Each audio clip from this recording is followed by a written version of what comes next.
Fears of a trade war between Europe and China have grown through a summer of rising tension.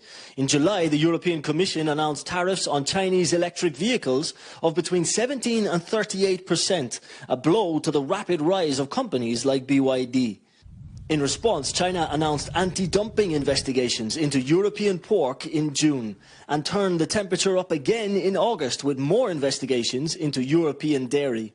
Fresh pork products like these are the ones in the firing line, and Spain would suffer most from any pork tariffs. Last year, it sold over $1.5 billion worth to China, more than any other European nation. Good news, then, that the meeting between President Xi and Prime Minister Sanchez went well on Monday, according to one source, saying that the two leaders found understanding and harmony. President Xi urged Sanchez to play a constructive role in resolving trade disputes during that meeting, and Spanish media says that Sanchez is positioning himself as a negotiator between the EU and China. In terms of relations between both the European Union and China, Spain is firmly committed to promoting and encouraging dialogue, negotiation and balanced agreements that benefit both the European Union and China. We want to build bridges and together promote fair trade.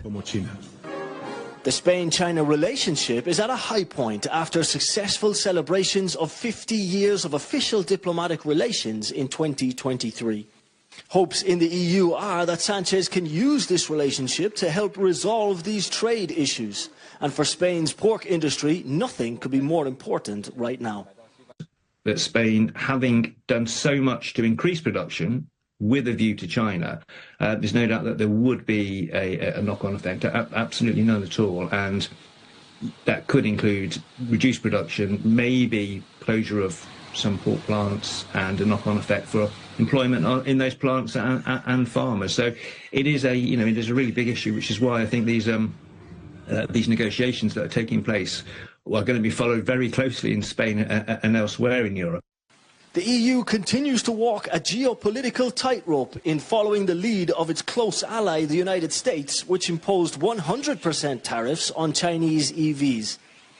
Brussels, however, will want to avoid sparking a deeply damaging trade war with its third biggest trade partner, a relationship worth over $750 billion a year.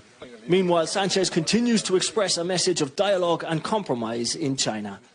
Browne, CGTN, Madrid.